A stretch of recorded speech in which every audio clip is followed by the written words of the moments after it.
Les procès du siècle. Une série de rencontres imaginées et produites par le MUSEM. Cette morale ne nous convient pas. Saison 4, Oser l'utopie. Alors si on faisait un pas de côté, si on essayait autre chose. Réunissant témoins, spécialistes et pièces à conviction, les procès du siècle appellent à la barre les forces qui mettent en tension nos sociétés contemporaines et ouvrent un espace d'échange citoyen. Ça pourrait provoquer un tremblement de terre terrible. Cette 4e saison propose d'explorer les utopies concrètes et réelles, les nouveaux modèles à inventer pour avancer vers plus de démocratie, plus d'écologie, plus de solidarité. The world is waking up. Pour vivre mieux, ensemble. And change is coming, whether you like it or not. Les procès du siècle, saison 4. Oser l'utopie. 16 épisodes enregistrés en public dans l'auditorium du MUSEM. Épisode 4. Refaire société, avec Vincent Tibéri, Guitry de Villepin et Thomas Legrand à la modération. Bonsoir. Ce soir, le titre, c'est « Refaire société ». La société française est-elle archipélisée, morcellisée, polarisée? Sommes-nous irrémédiablement promis à ne plus nous connaître, à nous méfier les uns des autres? Ou cette vision sombre de la société n'est-elle que le reflet déformant que se complaît à renvoyer certains médias, certains politiques conservateurs pour justifier d'une reprise en main autoritaire ou du retour d'un ordre social disparu et qui faisait, à sa façon, société? À moins que ce ne soit l'économie des réseaux sociaux et du tout-info qui prospère sur la culture du clash et survalorise l'affrontement et la dissension pour augmenter la vitesse et la puissance du trafic des échanges qui les enrichit. Ville contre campagne, bobo contre vrai peuple, jeunes contre vieux, wokistes contre universalistes, toutes les religions contre tous les modernismes, racisme, panique identitaire, communautarisme, séparatisme, victimisation, Israël-Palestine, PSG-OM, Caris-Bouba, tout semble fait pour nous diviser, pour nous éloigner les uns des autres. Nos débats reflètent la richesse de notre imagination quand il s'agit de parler de nos différends et sont bien pauvres pour souligner, constater et célébrer les éléments de notre cohésion en dehors des moments festifs organisés et quasi institutionnels comme les JO ou la célébration de la réouverture de Notre-Dame. Alors, pour ce procès du siècle, je vous propose d'écouter et de débattre avec deux avocats de la cohésion. La praticienne d'expérimentation démocratique, Guitry de Villepin. Hein, c'est joli alors. Praticienne d'expérimentation démocratique. On a négocié ce titre, on vient de l'inventer avec Guitry de Villepin parce que vous n'étiez pas contente, Guitry, de femme politique. Pourtant, vous faites de la politique, vous vous êtes même présenté une fois à une élection législative. Bonsoir Thomas. Pardon. Bonsoir Vincent, bonsoir à toutes et à tous. Je suis femme politique au même titre que nous sommes toutes et tous des êtres politiques, voilà. Et puis Vincent Tibéri, sociologue à Sciences Po Bordeaux. Sociologue, ça c'est plus classique comme titre. Hein. Je fais ce que je peux. Vous avez oublié le duel IAM-NTM, une histoire de génération. Oui. Auteur récemment du livre « La droitisation française, mythe ou réalité » aux éditions Les Presses universitaires de France. Alors, Refaire société, c'est donc le titre de notre rencontre ce soir. Je vais commencer par une question un peu générique. Est-ce qu'elle est vraiment défaite, notre société? Vincent Tibéri d'abord? Non. Voilà, ça c'est voilà, ça c'est fait. Non, mais il faut sérieusement, à un moment, se souvenir d'où on vient, où on va. Et effectivement, quand vous parlez d'archipélisation, on parle aussi d'un moment où on regrette quelque part les encadrements qu'était l'Église, qu'était le Parti communiste, ce qu'étaient les grandes structurations qui empêchaient en fait les gens d'être simplement eux-mêmes. Et donc on est aujourd'hui dans un moment où on est à la fois effectivement dans une individuation qui n'est pas forcément un individualisme. L'individuation, c'est faire en sorte que chaque individu puisse vivre sa vie sans être opprimé, sans être oppressé, sans voir un certain nombre de ses droits déniés. C'est typiquement ce qui se passe avec la question des hommes et des femmes, c'est ce qui se passe avec les minorités LGBTQIA+, etc. Enfin, cette idée que chacun peut vivre sa vie et dans cette société-là, il faut faire en sorte que ça fonctionne. C'est pas une idée neuve, hein, c'est l'individualisme positif des Lumières, on pourrait dire. Tout à fait, mais les Lumières ne sont pas forcément uniquement à celles qui s'en emparent et qui essayent de les déformer. Et donc effectivement, il faut quand même avoir en tête que derrière le discours qu'on entend, on oublie tous ces réseaux qui font qu'en fait, au sein de quartiers, au sein de villages, au sein de villes, au sein de collectifs, il se passe plein de choses. Et en fait, trop souvent, on les regarde à peine, on les méprise même en pensant que ce n'est pas de la politique, alors qu'en fait, ouvrir un bar associatif dans un quartier, ouvrir une épicerie solidaire dans un village paumé du plateau des Mille Vaches comme Tarnac, c'est aussi changer la vie et c'est aussi refaire société.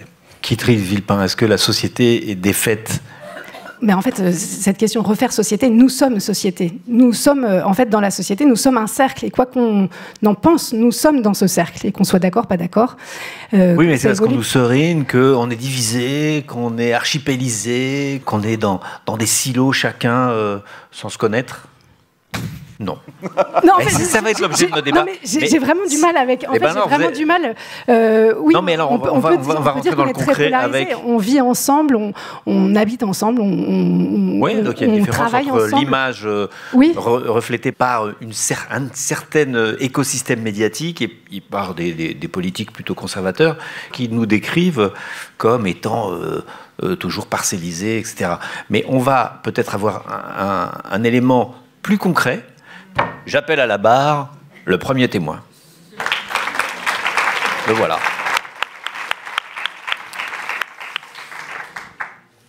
Bonsoir, je m'appelle Nassim et samedi, j'ai participé à la commission d'enquête. Ce soir, devant vous, je serai Théo. Je suis étudiant en économie à Metz et j'ai 21 ans. J'ai passé toute mon enfance dans le petit village de Vircourt, 497 habitants, en pleine campagne. Depuis, mes grands-parents, on vit là. Moi, je suis parti à 16 ans, en pensionnat d'abord, à Lunéville, puis à Metz, pour aller à la fac. Cet été, c'était les Jeux Olympiques, et moi, je voulais assister à ça. Alors je me suis souvenu de Nassim, qui était avec moi en pensionnat à Lunéville, et qui avait déménagé avec ses parents à Marseille. Et à Marseille, c'était les épreuves de voile. Quand j'ai dit à mes parents que je partais à Marseille, ils m'ont dit « Mais qu'est-ce qu'un pecno va faire chez les citadins ?» Et puis, tu es fou. Marseille, c'est une ville super dangereuse. J'y suis quand même allé. Quand je suis arrivé à la gare Saint-Charles, Nassim n'avait pas pu venir me chercher, mais il m'avait envoyé toutes les indications. Métro jusqu'au terminus de la ligne 2, puis le bus 30 et descendre aux Égalades. Il y avait 4 arrêts aux Égalades. Et comme Nassim n'était pas aux 3 premiers, je me suis dit je vais descendre au dernier. Par contre, au dernier, Nassim n'était toujours pas à l'horizon. J'ai attendu un peu à l'arrêt, puis je me suis dit qu'il fallait bouger. J'ai marché un peu, au hasard des rues. Je me sentais pas à ma place. Je faisais comme si je savais où j'allais. Je marchais vite. Sur un parking, il y avait la carcasse d'une voiture brûlée, devant les entrées d'immeubles. Il y avait des jeunes en groupe qui restaient là, à rien faire. Je commençais vraiment à flipper. Et puis, au détour d'une rue, entre 2 barres d'immeubles, je suis tombé sur un attroupement. Il y avait de la musique rap, assez forte. Je me suis approché. C'était le tournage d'un clip. Il y avait plein de jeunes qui dansaient et un duo qui chantait. Je suis resté un bon moment à regarder et je me suis dit, c'est pas la peine d'avoir peur. En fait, c'est pas des gangsters, c'est pas des méchants. C'est des gens comme moi. Et puis mon téléphone a sonné. C'était Nassim. Il avait été retenu pour une réunion avec un groupe de femmes en alphabétisation au centre social. Je suis resté 1 semaine avec mon pote Nassim. On faisait des allers-retours entre le club olympique du Prado et le quartier des Égalades. Je pensais pas qu'il pouvait exister des mondes si différents. Mon bled de Vircourt, le quartier de Nassim et les plages chics du Prado. Et ça, c'est sûr, c'est pas à la télé que j'aurais compris ça. Je vous remercie de votre attention.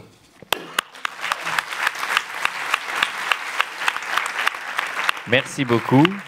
Ce petit témoignage, Vincent Tibéri, qu'est-ce qu'il vous inspire ? J'ai commencé par dire qu'on n'était pas une société archipélisée, mais effectivement, il y a quand même un certain nombre de forces qui peuvent amener à une forme de séparation.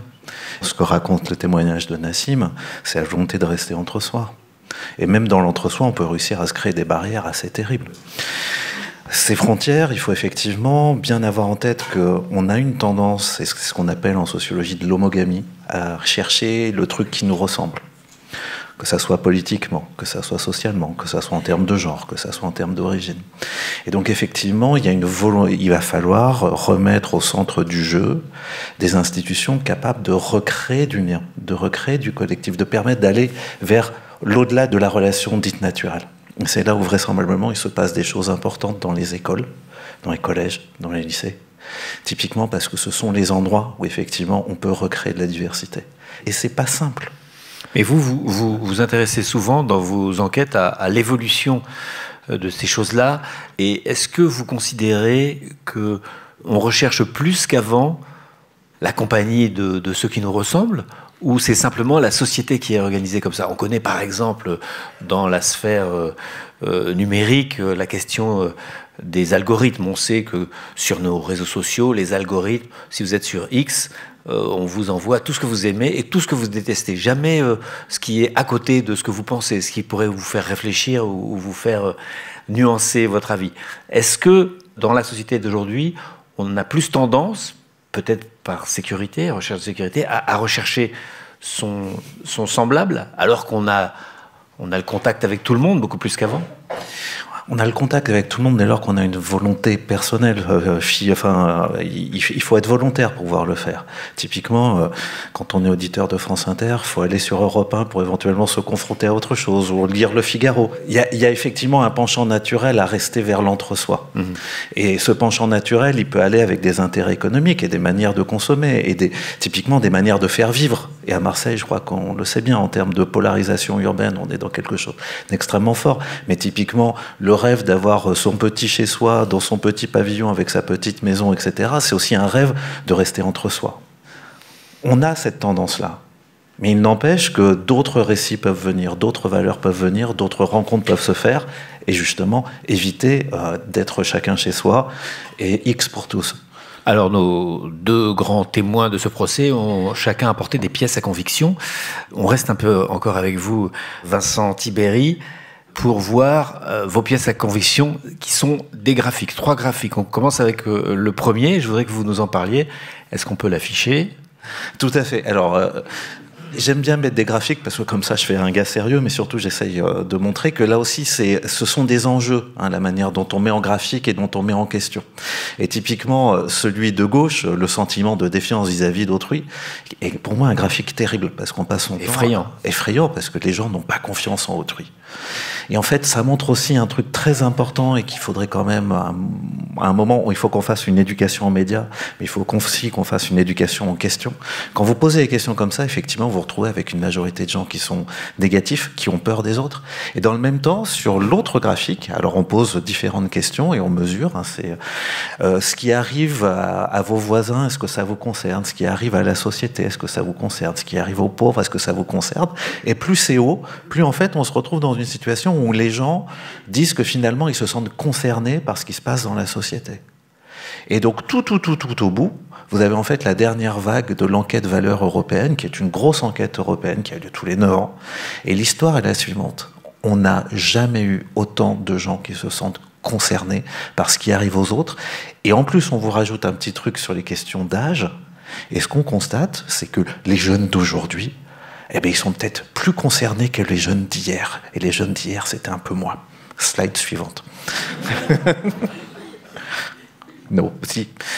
Autre point important, trop souvent, quand on parle de politique, on regarde le vote, on regarde les partis, on regarde le Parlement, on regarde qui pourrait devenir Premier ministre. Et on oublie qu'en fait, beaucoup de gens, et donc ces 2 exemples qui vous donnent le fait que beaucoup de gens en fait font citoyenneté à côté, sans le cadre politique. Et ils le font notamment dans un truc extrêmement important que sont les assos. Et les assos, c'est des apprentissages incroyables de la démocratie. Quand vous commencez à tenir une buvette, eh bien vous apprenez effectivement à dialoguer avec les uns et les autres. Quand vous commencez à être dans un club de pétanque, de foot ou de n'importe quoi, vous commencez à apprendre le vivre ensemble à des jeunes. Vous-même, vous êtes obligé d'apprendre à vivre avec eux. Vous êtes obligé de rentrer en interaction avec des élus. Et c'est pas une chose simple. Bref, vous faites de la politique et surtout vous créez du lien. Dernière slide. à gauche, c'est assez terrible, c'est la progression de l'abstention. Quand on regarde ces abstentions, on se dit « Ouh là là là, mon bon monsieur, archipélisation, tout ça, de toute façon, crise du lien civique, et c'est encore pire chez les jeunes. » Bon, eh bien vous regardez le truc à côté. Le truc à côté, il nous rappelle que les citoyens, c'est pas simplement des électeurs. C'est des pétitionnaires, c'est des manifestants, c'est des membres d'associations, etc. Et donc, en rouge, vous avez ceux qui ne font que voter et qui refusent de participer à une manif ou à une pétition. En jaune, vous avez les polyparticipants. Eux, ils utilisent tout. Ils font de la manif, de la pétition, ils votent de manière régulière, constante. Et enfin, ce qui m'intéresse, c'est les gris. Les gris, c'est les protestataires, ceux qu'on regardait de haut comme étant des citoyens qui ne font pas forcément attention. Eh bien, en fait, on se rend compte qu'ils sont de plus en plus nombreux, et notamment dans des jeunes générations. Enfin, dans ces jeunes générations, il y a des quinquagénaires comme moi. Donc, voilà. La jeunesse, c'est un état d'esprit. C'est ce qu'on dit quand on vieillit. Voilà. Et typiquement, ce que ça nous raconte, c'est qu'en fait, la citoyenneté, elle se contente plus du canal de l'urne, elle va beaucoup plus loin, elle déborde de partout, et elle est extrêmement intéressante. Il n'empêche que j'ai aussi une petite partie de bleus, et cela, il m'inquiète. Ces bleus, c'est des gens qui votent peu, ou pas du tout, qui protestent pas, qui manifestent pas. Ils sont particulièrement nombreux parmi les générations récentes. Et c'est là où on retrouve les jeunes les moins diplômés, c'est là où on retrouve les jeunes des territoires relégués. Et quand on dit territoires relégués, c'est à la fois les zones rurales, mais aussi les banlieues. C'est aussi ceux qu'on retrouve dans les ni en études, ni en emploi, ceux qui ont les formes d'emploi les plus précaires. Et là, c'est quelque chose que je trouve particulièrement important et particulièrement dangereux. Si on ne donne pas, si on ne recrée pas du lien, une capacité pour ces jeunes-là de pouvoir s'exprimer, on passe largement à côté de quelque chose d'important. Kitrit Villepin, que dit la praticienne d'expérimentation démocratique de ces magnifiques graphiques? Non, mais que globalement, c'est notre logiciel institutionnel démocratique, il est cassé. Moi, j'ai l'impression d'abord que le lien avec le vote, il est effectivement cassé. Il y a 1000 façons d'être citoyen et citoyenne. Il n'y a évidemment pas que le bulletin dans une urne. Et on a toutes et tous compris depuis belle lurette que c'était pas celui qui allait changer la société de la manière la plus rapide. En tout cas, l'impact, il est peu visible, pour le dire gentiment. Moi, j'ai l'impression qu'on peut revenir et qu'on est dans une page qui dure depuis à peu près 20 ans. 2005, le traité constitutionnel européen, pour les plus âgés d'entre nous. En gros, moi, j'étais pour le oui, j'ai fait campagne jour et nuit à l'époque pour ce traité constitutionnel européen. Le non arrive à 55%, et il se trouve que 3 ans plus tard, en 2008, Nicolas Sarkozy fait passer le traité de Lisbonne au Parlement français. Et donc, c'est assis sur le vote clair et net des Français et des Françaises. Et pour moi, on a ouvert une boîte de Pandore à ce moment-là, et peut-être qu'on est encore dedans, peut-être ce qu'on a vécu cet été. Alors, en tout cas, je voudrais rester sur cette boîte de Pandore, parce qu'il y a quelque chose de très intéressant dans 2005, et ce qui est un déni de démocratie, puisque effectivement, un référendum a dit non à une question, on a dit on fait quand même oui.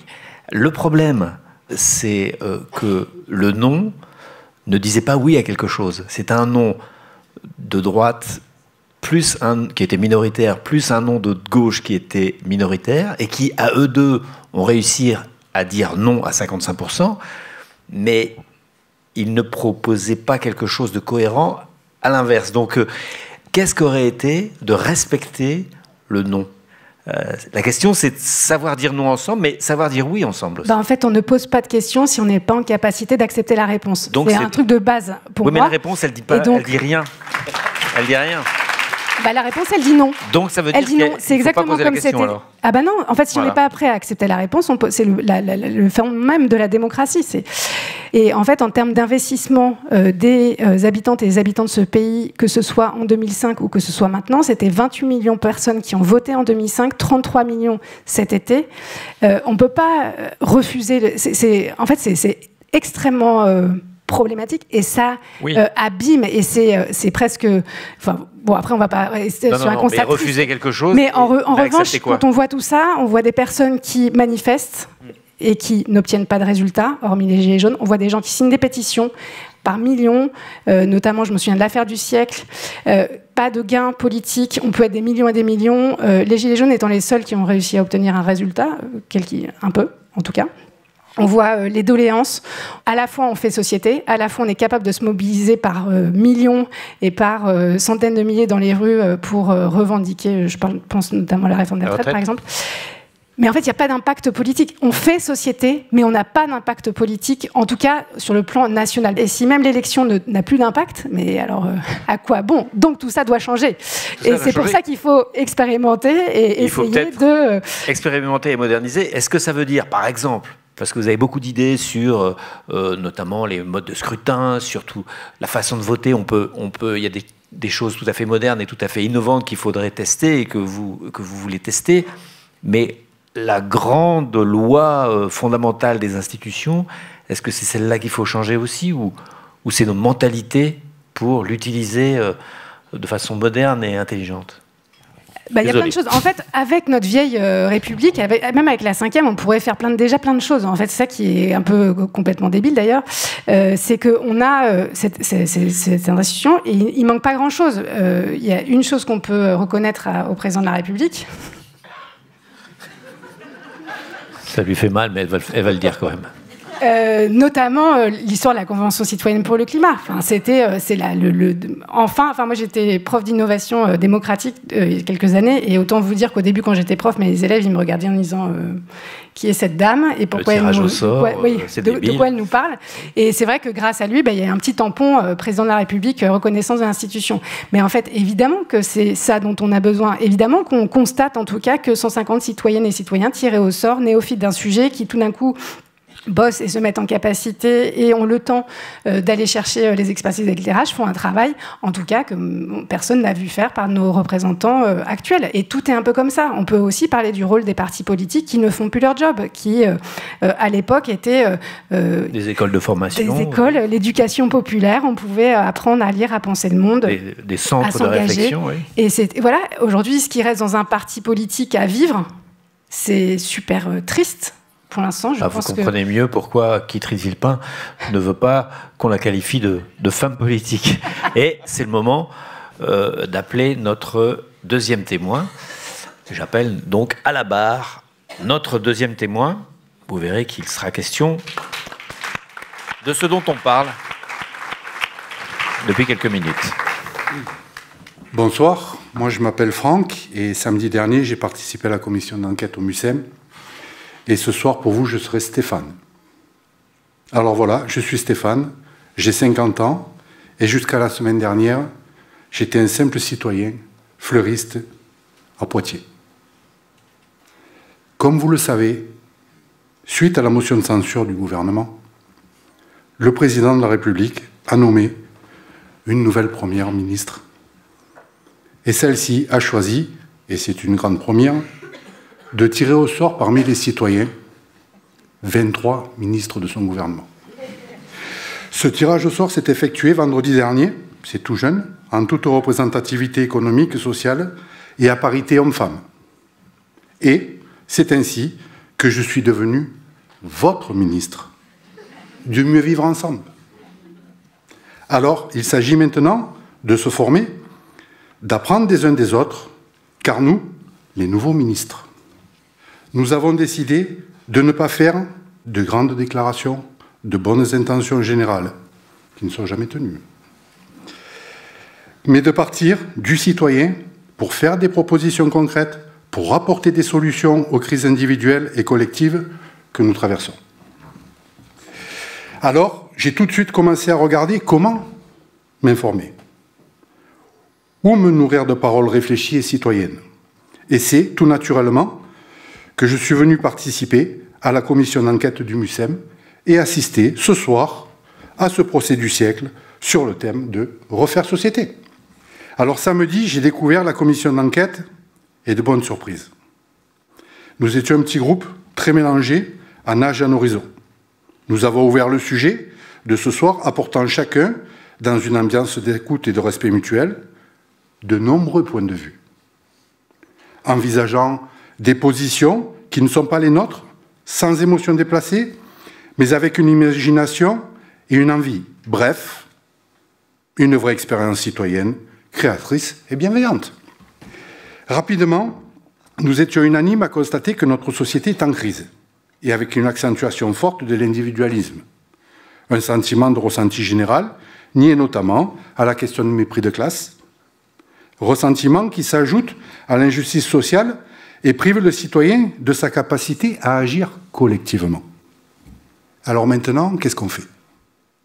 Qu'est-ce qu'on fait pour faire parler et écouter les êtres humains et non parler les big data ? Comment on fait pour se mettre réellement à la place de l'autre, pour accueillir l'inconnu proposé par l'autre, sans mettre nos émotions en concurrence ? Comment on fait pour respecter tous les écosystèmes sociaux, pluriculturels et prendre soin de la dignité et la singularité de chacun ? Comment réactiver les lieux d'échange et de rencontres vivantes telles que celle-ci ? Je suis et je resterai à votre écoute. Merci par avance de vos suggestions. Merci beaucoup. Nouveau ministre. Alors, c'était un exercice de politique fiction, bien sûr, proposé par les volontaires qui sont venus samedi travailler pour vous proposer ce témoignage. Kittrice Villepin, c'est le moment de nous expliquer les vertus du tirage au sort. En quoi le tirage au sort, finalement, peut être une bonne solution ? Alors le tirage au sort, en tout cas pour les panels citoyens, c'est un peu aussi une question juste de représentativité. Et donc il y a des critères à respecter. Ce qui est intéressant, quand Franck prend la parole, il vient de Poitiers. Et à Poitiers, c'est aujourd'hui un des super laboratoires d'innovation démocratique avec la maire Léonore Monconduit et qui, justement, fait toute une expérimentation. Là, ça va être la deuxième expérimentation de ce panel citoyen qui va venir vraiment travailler en continu sur un an, sur un thème qui est choisi par cette assemblée citoyenne. Et ça a produit donc des résultats, et je trouve que c'est aussi par l'éprouver dans des villes que tout d'un coup ça va finalement inspirer nos pratiques au niveau national, qui sont vraiment les seules à ne pas s'inspirer de ça ou trop rarement. C'est-à-dire que le tirage au sort n'exclut pas l'expertise, simplement l'expertise vient nourrir une population tirée au sort qui se forme et qui crée un avis. Le tirage au sort assure une bonne représentativité. Nous, on l'avait expérimenté dans un collectif citoyen qui s'appelait Ma Voix pour les législatives de 2017, où il y avait les candidates et candidats aux législatives étaient tirés au sort. Et on avait testé le tirage au sort comme modalité inverse d'un parti politique où vraiment pour avoir l'investiture, il faut jouer des coudes, il faut tuer la personne qui est à côté de soi. Et là, il n'y avait pas une question d'argent ou de réseau ou de plus fort, peu importe, c'était un tirage au sort. Et c'était finalement extrêmement beau parce qu'il n'y avait pas cette mise en compétition dans laquelle on est tout le temps en tant que citoyenne. Et il y avait une entraide entre les femmes et les hommes sur tout le territoire pour comprendre ce que c'était un député, la loi, comment est-ce qu'on se présente une élection. Et finalement, la politique, c'est un peu comme le foot. Pour jouer, il faut connaître les règles du jeu. Et donc, il y avait un grand élan, mais parce qu'on savait aussi que personne n'allait bénéficier d'un pouvoir supérieur aux autres. Donc, des modalités comme ça, il y en a plein. Ce qui est extrêmement perturbant, c'est que on ne se rend pas compte que dès l'école, on est déjà un peu vrillé sur ce sujet. Les élections de délégués de classe, dans chaque classe, le prof principal va dire on va faire une élection déléguée qui va se présenter ceux qui ont un peu la foi, ceux qui ont un peu confiance en eux, ceux qui sont un peu les populaires. Et puis on va faire une modalité de vote. Alors ils vont faire un discours ou pas un discours, donner des pains au chocolat pour être élu ou pas. Je crois qu'on ne mesure pas tous ceux et celles qui auraient rêvé se présenter, qui n'osent pas se présenter et qui, enfin, une année vont se présenter et vont se prendre une voix, la leur. Et je crois que c'est le premier rapport à la démocratie et qu'il faut qu'on soit un peu tous un peu bébêtes pour ne pas voir autre chose. Une classe, c'est un collectif citoyen. C'est une mini-société dans laquelle il y a plein de rôles à investir. On pourrait imaginer qu'on fasse un appel à, est-ce qu'il y a des jeunes ou des enfants qui ont envie de faire des projets de solidarité nationale, d'écologie, de je sais pas quoi, de culture et tout ça, et que chacune et chacun puisse en tout cas expérimenter au sein de sa vie d'enfant ou d'adolescent un rôle de représentation. On pourrait imaginer un tirage au sort parmi des volontaires ou pas parmi des volontaires, mais rien que le fait de designer avec l'instit qu'est-ce qu'on attend de cette élection et de quoi on a envie et qu'est-ce qu'on choisit comme règle du jeu, déjà là on crée sur des cohortes énorme, un autre lien à la démocratie. Et je pense que ça peut être significatif pour changer les règles du jeu demain. Vincent Tibéri. Je crois qu'en plus, ces élections déléguées, elles nous empêchent de penser la démocratie différemment. C'est-à-dire qu'on apprend que la politique, il faut le laisser aux autres. Il y en a un qui apprend qu'il peut faire carrière, et les autres qui apprennent qu'il faut qu'il lui laisse faire carrière. Or, l'élection n'est qu'une des modalités, et Guitry l'a bien dit. Le tirage au sort, c'était ça le principe de construction d'une démocratie dans la Grèce antique. C'était pas l'élection. L'élection, c'était le principe aristocratique. C'était une manière, quelque part, de faire en sorte qu'on ait des élus, coucou, Néo, Matrix, etc., et d'autres qui ne le sont pas. Et quelque part, c'est abandonner la politique à d'autres, l'abandonner la politique à des professionnels. Je dis pas qu'il n'y a pas besoin d'avoir... Il y a un rôle de représentation, les élus, et les élus sont là, et les partis politiques sont là un peu pour raffiner les volontés, les colères populaires et les transformer en propositions négociables. Il y a quand même ce travail qui est utile. Mais ça pourrait être utile. Il pourrait être complémentaire. Si les partis étaient de nouveau des instances à faire du haut et du bas. Typiquement, du temps où le Parti socialiste était un parti clairement de gauche dans les années 70, il avait des ramifications dans la société. Et donc, il était nourri par des militants de base aujourd'hui, et là encore je suis d'accord avec ma camarade de gauche, on est effectivement dans un moment où les élus, enfin les partis sont devenus des partis d'élus et de collaborateurs d'élus, où le militant de base n'a plus aucun intérêt. La preuve, on peut prendre une boîte pour tracter à sa place. Effectivement, c'est un vrai souci. On ne peut pas se passer d'élus pour un certain nombre de cas, parce que, effectivement, la décision politique est une décision extrêmement technique. Et on est face à des citoyens qui ne pourront jamais être des citoyens à temps plein.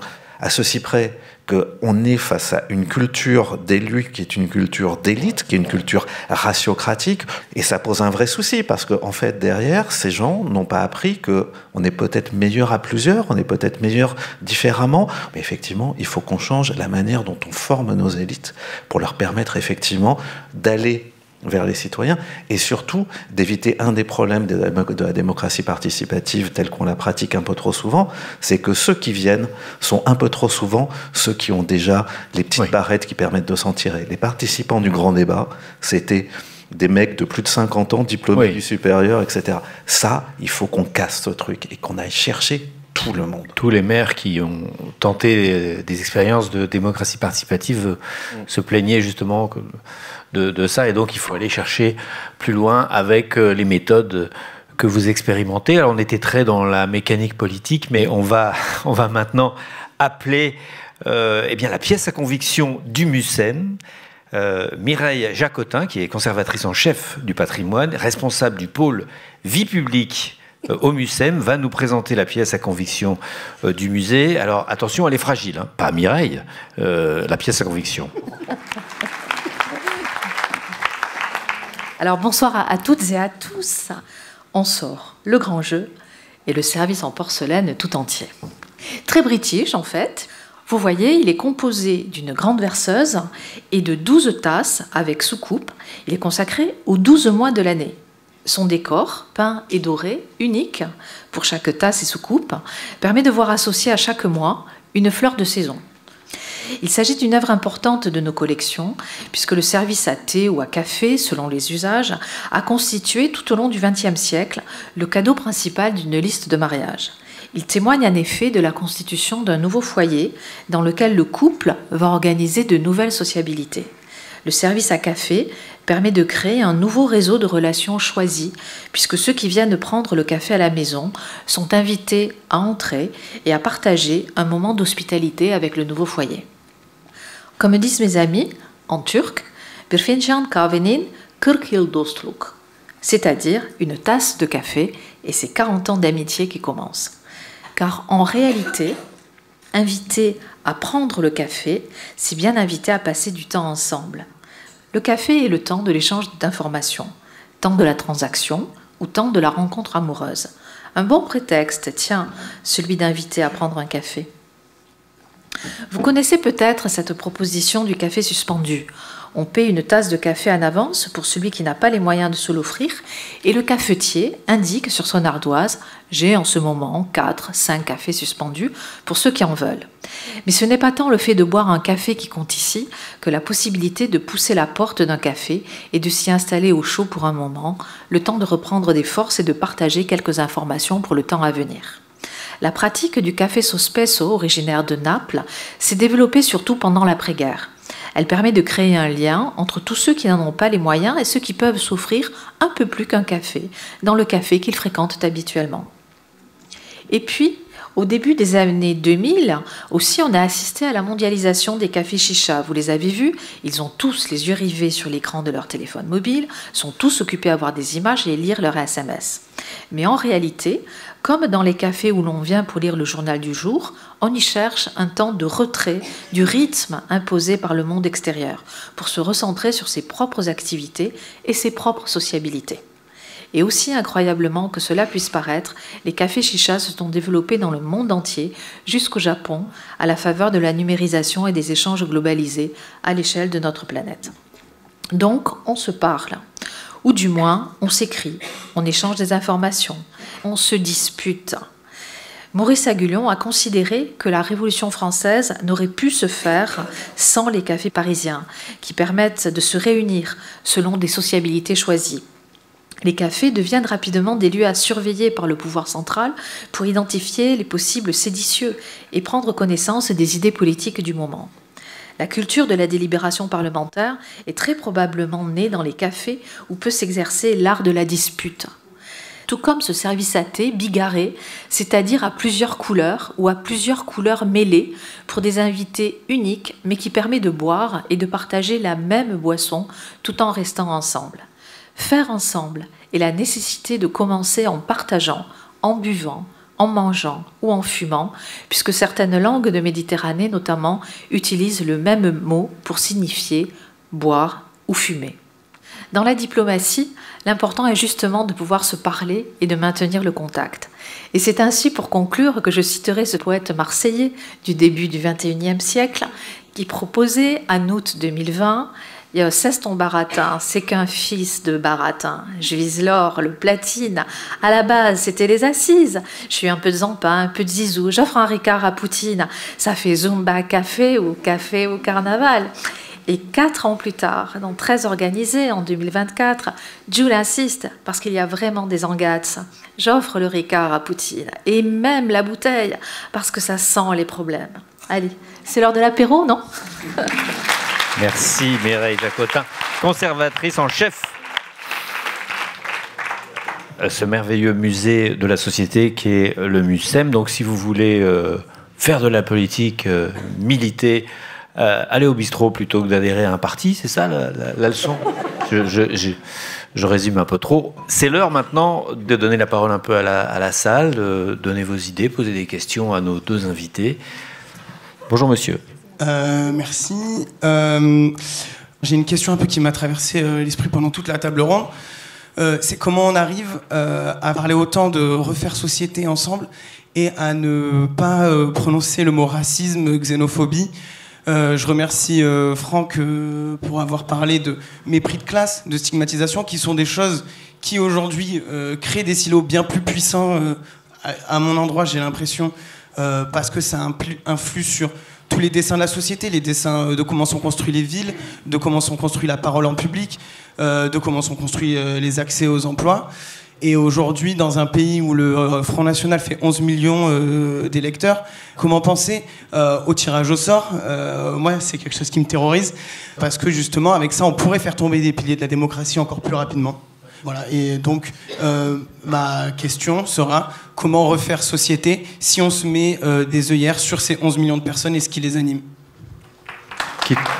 Ouais, alors, Vincent Tibéri. C'est une excellente remarque.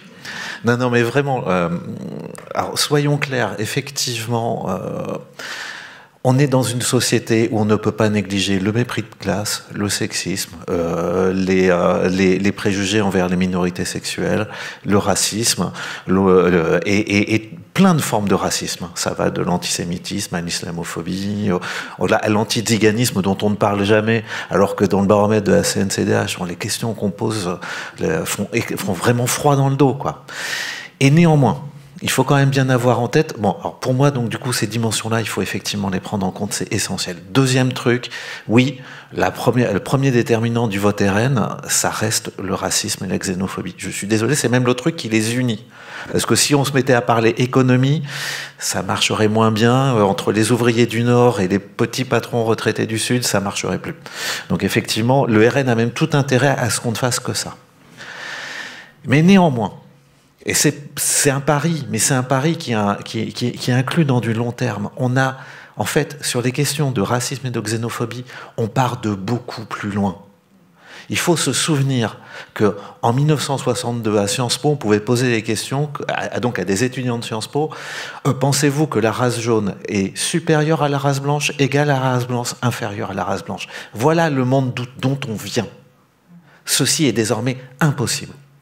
Donc il faut bien avoir en tête que vraisemblablement, si le RN avait été le parti qu'il est il y a 30 ou 40 ans, il l'aurait emporté. Aujourd'hui, ce n'est pas le cas, grâce aux citoyens et grâce aussi au fait que nous sommes une société capable de se mobiliser. N'oublions pas que le vote du second tour, c'est pas simplement les partis qui mobilisent, c'est même probablement, ce second tour, c'est probablement fait sans les partis. C'est les associations, c'est les syndicats, c'est des réseaux de citoyens informels qui ont fait... Les partis ont été surpris, oui. Vincent Tibéri montre souvent dans ses études que quelque chose qui paraît paradoxal, le racisme baisse, et pourtant on a l'impression que le racisme augmente. C'est un peu ce qu'on appelle la courbe de Tocqueville, c'est-à-dire que plus on approche d'un but, plus ce qui nous sépare du but nous paraît insupportable. Donc c'est un peu étonnant, c'est comme ça. La deuxième partie de votre question, je crois, c'était, peut-être pour Kitry de Villepin, le tirage au sort. Monsieur avait des doutes parce que, effectivement, dans une société où il y a 11 millions de personnes qui votent Front National, si on tire au sort, on va les retrouver. Alors, est-ce que justement le tirage au sort et après le travail qui est fait que les gens se déradicalisent du point de vue de l'extrême droite? Quand on avait fait l'expérimentation Ma Voix, donc il n'y avait pas de charte de valeurs, il n'y avait rien. C'était un peu chaud parce que c'était après la manif pour tous, donc c'était assez tendu. Et c'est vrai que ça affichait un peu la trouille. Il me semble quand même que dans tous les processus délibératifs, en fait, ça arrive jamais. Décider ensemble, c'est en fait revenir à la table des décisions communes, c'est se confronter aux autres, et c'est qu'en fait ce processus, c'est aussi renouer le contact avec la société et arrêter d'être complètement dans sa peur. Alors, ici, je vois. Est-ce que c'est une main qui se lève? Oui. Monsieur en jaune. Ah, là-bas, pardon, excusez-moi. Je Bonjour. pas vu. Bonsoir.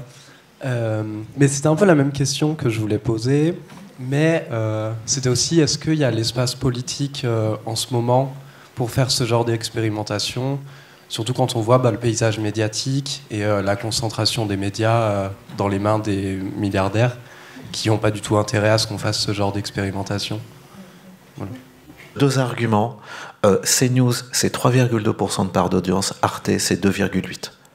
Donc à un moment, arrêtons de nous faire peur avec ce trou noir. Et deuxième argument, il y a eu des conventions citoyennes, Kitry en a parlé, et très clairement, il y a quand même eu des beaux résultats. Voilà. Donc il y a l'espace, à ceci près qu'elles ont été cassées, à mon avis, de dynamique. Je ne sais pas si vous avez lu un bouquin qui s'appelle L'abolition des privilèges de Bertrand Guyot. C'est sur la nuit du 4 août et c'est un super beau livre parce que c'est d'abord que sur des faits historiques. Et ce soir-là, à l'Assemblée, il n'y a que des nobody. Toutes les grandes stars, elles sont au bistrot, on ne sait pas trop où elles sont.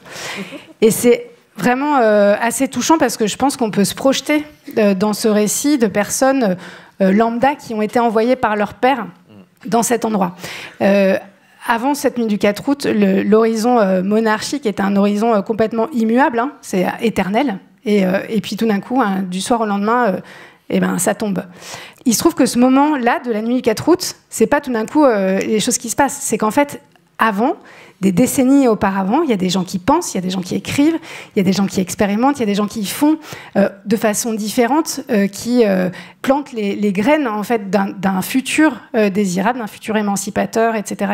Et oui, ça peut paraître complètement. Je vous avoue que moi, parfois le matin, je me dis waouh, c'est de pire en pire. Ça fait les expérimentations démocratiques, ça peut prêter à sourire, sauf que, je me dis que j'ai envie, et comme il y a plein d'autres personnes qui le font à travers le monde, et de continuer avec cette petite graine, et qu'un jour, peut-être pas pour moi, peut-être pour vous, ou peut-être pour vos propres enfants, et ben peut-être ça ressemblera à quelque chose. En tout cas, peut-être qu'on aura la chance un jour de vivre une expérience d'être citoyen un peu plus aboutie que ce qu'on vit aujourd'hui. Merci beaucoup. Peut-être qu'on a planté une petite graine ce soir. Bonsoir à tous. Cette séance a été enregistrée le 9 décembre 2024, avec la participation de Vincent Tibéri, Kitry de Villepin, Mireille Jacotin et Thomas Legrand à la modération. C'était le podcast Procès du siècle, Oser l'utopie. Une proposition conçue et mise en scène par le MUSEM. À la modération, Rokhaya Diallo, Nora Hamadi, Anne-Cécile Bras, François Saltiel, Thomas Legrand et Paloma Moritz. Pour les commissions d'enquête, Fabienne Julien et Grégoire Ingold. En partenariat avec Libération et So Good. Avec la complicité de l'Après-M et de Je crains des gains, journée pour l'élimination des violences faites aux femmes et minorités de genre. Réalisation, Copie Carbone. Rendez-vous sur le site du MUSEM pour plus d'informations sur la série et les pièces à conviction. Et retrouvez l'ensemble des épisodes de la saison sur votre application de podcast habituelle. Merci pour votre écoute et à très bientôt.